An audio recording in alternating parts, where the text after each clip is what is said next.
Di awal film, kalian akan disuguhkan dengan kalimat-kalimat yang menjadi jantung daripada film ini. Dan dari sinilah kita tidak bisa mengklaim seseorang baik dan buruknya sebelum adanya bukti yang jelas dan terpercaya. Lanjut.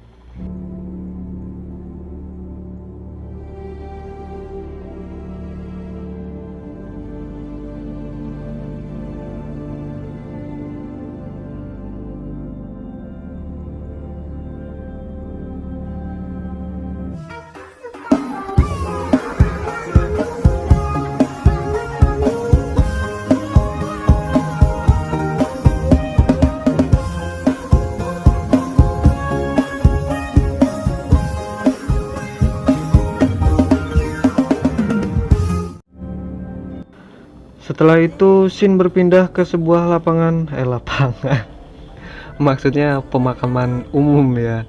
Dan yang dimana di situ ada sebuah keluarga yang sedang meratapi kesedihan ya. Kesedihan karena sudah ditinggalkan untuk selamanya. Dan jika kalian penasaran tentang siapa yang meninggal pada scene ini, nanti kalian pasti akan tahu. Karena ya kalau kalian nontonnya sampai habis pasti kalian tahu.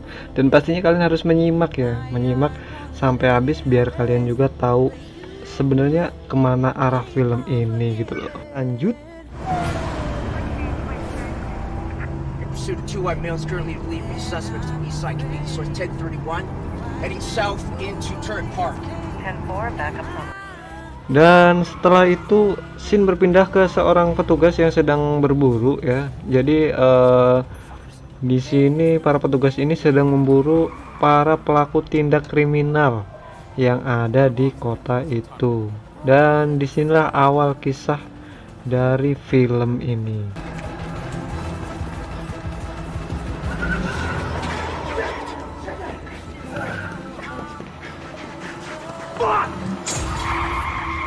But we're done, man. We're fucking done. Fuck that.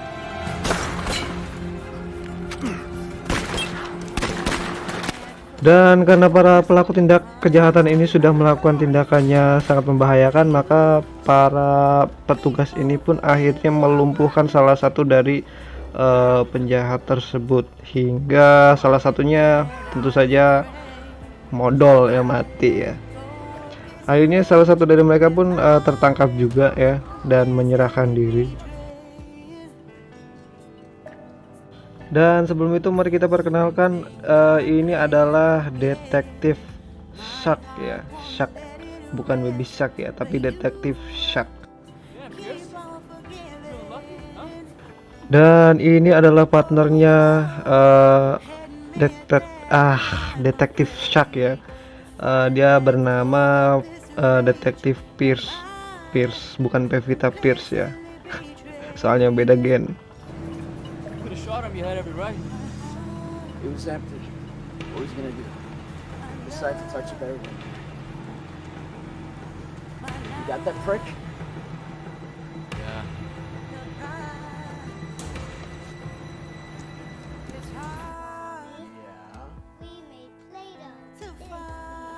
Dan setelah itu pun scene berpindah ke keluarganya detektif Pierce ya, yang dimana dia mempunyai keluarga yang sangat bahagia ya. Ini adalah istrinya Pierce dan ini adalah anaknya detektif Pierce. Dan jika kalian masih bingung untuk siapa sih sebenarnya bintang filmnya, makanya kalian harus tonton ini sampai habis ya, biar kalian paham ya sebenarnya siapa sih yang jadi bintang film.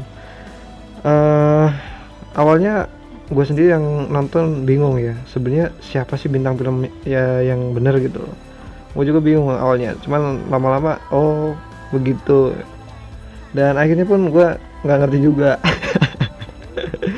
Begitu, makanya kalian tonton sampai habis ya, biar kalian paham sebenarnya alur ceritanya tuh gimana sih ya kan. Setelah itu scene berpindah lagi ke detektif Pierce yang sedang bertugas ya. Dia menyetop seorang pengendara yang tidak memakai plat nomornya, yang pada kenyataannya ternyata mereka ini adalah bandar narkoba. Namun detektif Pierce tidak tahu akan hal itu dan tidak menyadarinya Officer, did I do something wrong? karena dia tidak memeriksanya lebih lanjut. Karena ia mendapatkan panggilan dari kantor pusat, ia pun segera pergi dan mencari seorang tindak kriminal yang sudah dilaporkan oleh This is kantor Pierce. pusat. Locks away. En route. Dan saat ia menemukan tersangka tindak kriminal, ia mengejar para pelaku hingga masuk ke tempat latihan basket, boy. Disinilah adegan yang menegangkan ya menurut gua, cukup menegangkan. Your knees, hands on your head. Now, don't do it. Dan karena pria ini budek ya, akhirnya mau nggak mau detektif pun mimpi. Tapi saat ia melihat koran, ternyata ialah yang diberitakan oleh koran harian yang ada di kota tersebut. All pronounced dead at the scene. Sustained 5 gunshots, center mass. The shots were fired when the deceased Dan setelah kejadian tersebut, detektif Pierce pun dipanggil ke kantor untuk dimintai keterangan dan pembelaan darinya atas kejadian yang telah ia lakukan kemarin. ignored several warnings shouted out and pulled out a 6-round 38 caliber firearm. To follow in situations like this. It's the board's decision you be placed on paid psychiatric leave for Dan pada akhirnya pihak yang berwenang pun membebas tugaskan si detektif Pierce ini ya, dan memberikan cuti selama 6 bulan. Yang di sini gue sebenarnya nggak ngerti-ngerti banget ya masalah ini. I'm not a desk jockey. I'm a detective. I'm a good one. Since when did supporting the media's agenda overpower the rights of a decorated officer? That's enough, detective. Dan detektif pun tidak menerima akan keputusan hal itu ya, namun apalah daya, dia tidak bisa melakukan apapun ya.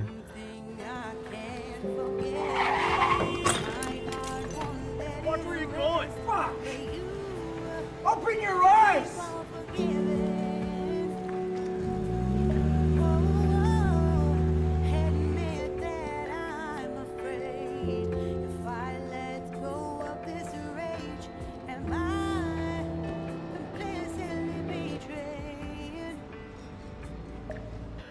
Dan karena si detektif ini udah mulai stres ya, galau, Garnier udah mulai pokoknya udah kacau banget hidupnya ya. Akhirnya dia pun memutuskan untuk pergi ke rumahnya keluarga yang telah dibunuh oleh dia anaknya ya, yang waktu itu cuy. Dia ingin meminta maaf kepada keluarga tersebut dan memintanya agar mencabut tuduhan-tuduhan yang telah ia dapatkan ya.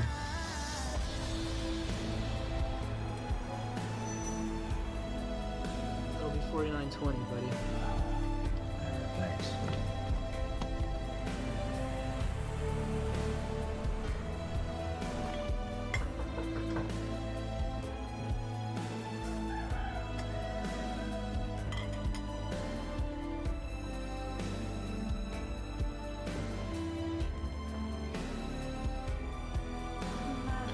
Ibu Bel yang mengetahui bahwa itu adalah polisi yang telah membunuh anaknya, ia mencoba memanggil suaminya namun tidak ada respon.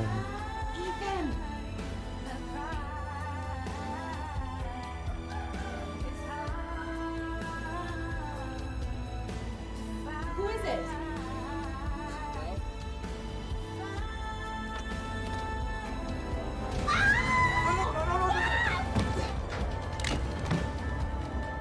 Sungguh malang nasib detektif ini ya. Niat hati cuma mau ngobrol baik-baik ya kan, nggak taunya malah dijepitin pintu. Ibu Bel pun terus meneriak-teriak memanggil nama Bapak Bel ya. Dan akhirnya Bapak Bel pun keluar dari kandangnya.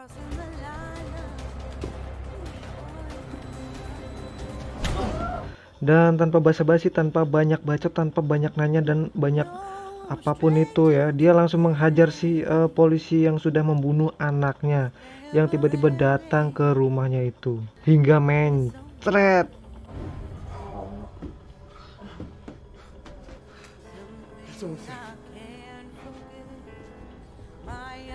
Dan setelah itu ibu dan bapak Bell pun berpindah ruangan untuk mencari tempat yang lebih aman dari polisi tersebut.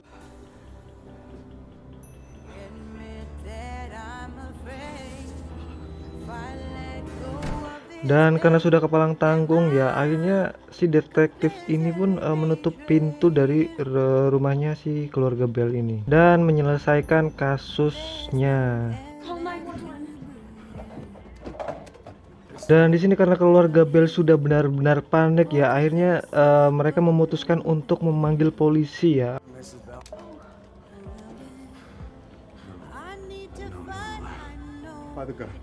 Dan si detektif ini pun mencoba menenangkan dan meminta agar tidak menelpon polisi kepada keluarga Bell.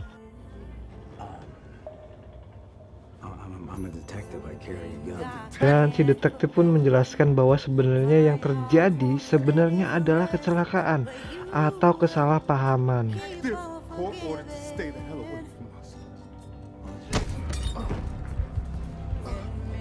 Dan karena Bapak Bell sudah emosi berat ya, benar-benar emosi, hingga emosinya sampai bool, akhirnya ia pun menghajar habis-habisan si polisi tersebut.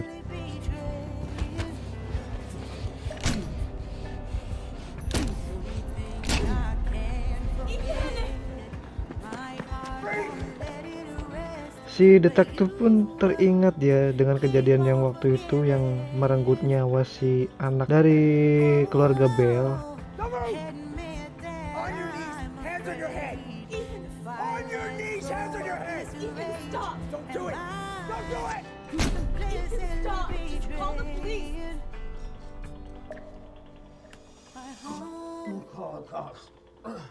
Please. Okay. I'm gonna leave. Detektif pun terus meminta kepada keluarga Bell agar tidak memanggil polisi dan akan segera meninggalkan rumah keluarga Bell.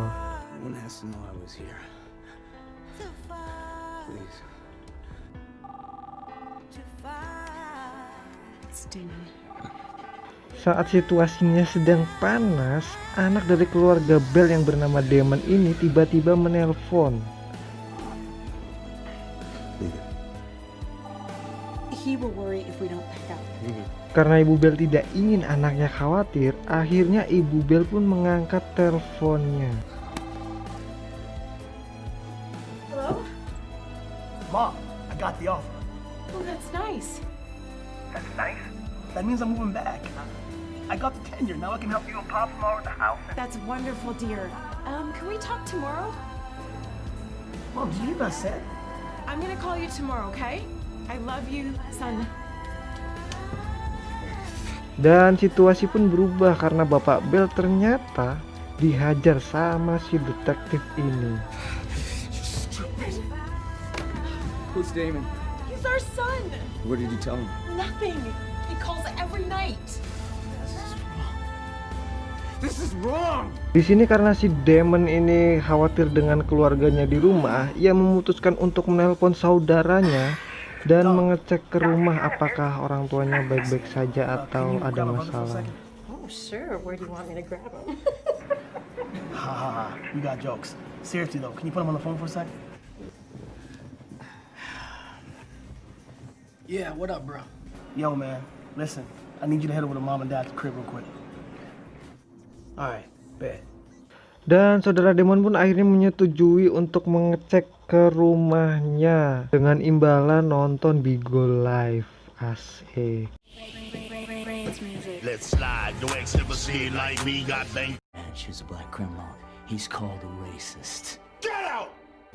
Karena sudah muak, keluarga Bell pun meminta detektif Pierce untuk segera keluar dari rumahnya. Get out. If either of you say a word of this to anyone. Dan di sini detektif Pierce mengancam jika kedatangannya di sini malam ini terbocorkan sampai keluar, maka dia tidak segan-segan akan menghabisi, mungkin akan membunuh ya yang dimaksudkan di sini. What's left of my life is over, and I will have nothing to lose. You understand that? We have nothing to gain, Buck. Dan saat detektif Pierce beranjak untuk pergi dari rumahnya, ternyata anak dari keluarga Bell yang bernama Dom itu datang untuk melihat keluarga Bell apakah baik-baik saja atau tidak.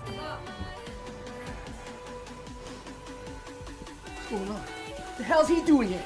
Dan saat Dom melihat keberadaan polisi di rumahnya, ia pun geram kepada polisi tersebut yang sudah membunuh adiknya.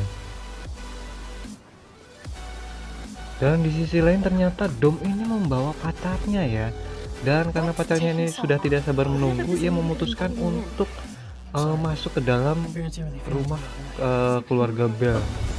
Namun karena ada keributan lagi dan Dom pun mulai panik, yang disusul oleh pacarnya ini ternyata si Detektif Pierce dan ayah Bell ini lagi jambak-jambakan.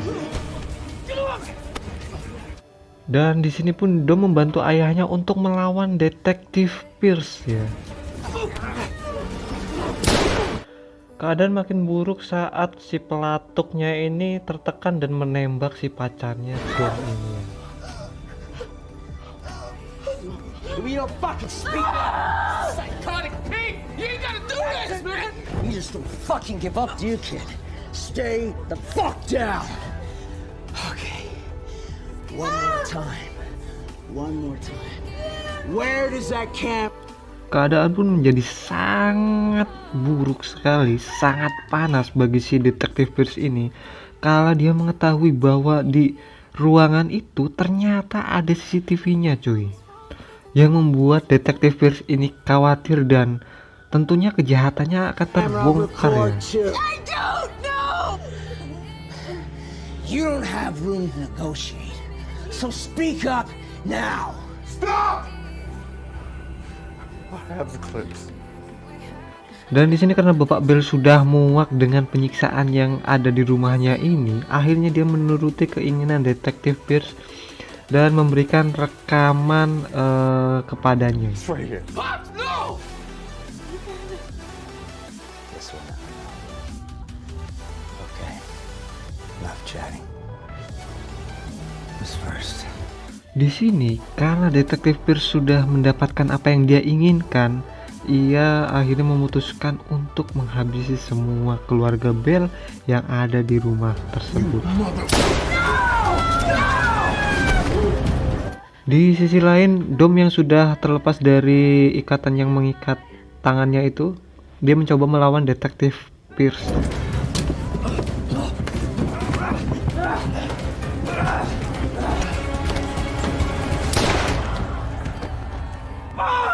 Pada akhirnya Dom pun dilumpuhkan oleh Detektif Pierce ya, karena dia sudah mencoba melawan dan mau kabur dari ruangan tersebut. Pierce, did you hear her? Let's drop the weapon, okay? Dan tanpa diduga, ternyata Detektif Shark pun datang ya, saat dia ternyata lewat sekitaran situ dan melihat ada Detektif Pierce berada di rumahnya keluarga Bell. Pierce, drop the weapon. Like I said, I'm not sure what's happening right now, but this isn't the answer, okay? Dan Detektif Shark pun meminta kepada Detektif Pierce agar segera menjatuhkan senjatanya dan menyerahkan diri agar dia bisa bicara dengan Detektif Shark. You gotta be smart here, you gotta think. Remember our deal! Di sini karena Detektif Pierce sudah kepalang tanggung ya, alias otaknya udah sampai bool. Dia mengingatkan kepada Detektif Shark atas kesepakatan dia dan Detektif Shark. Di sini karena Detektif Pierce mengarahkan pistol kepada rekan daripada Detektif Shark, mau tidak mau rekan Detektif Shark ini mengambil keputusan.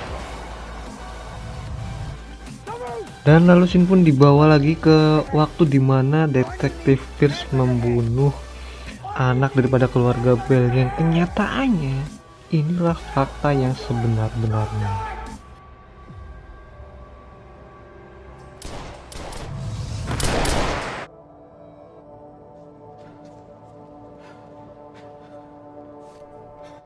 Dan di sini kita dapat menyimpulkan bahwasanya ternyata Detektif Pierce menyisipkan rekayasa pada kejadian saat ia membunuh anak dari keluarga Bell.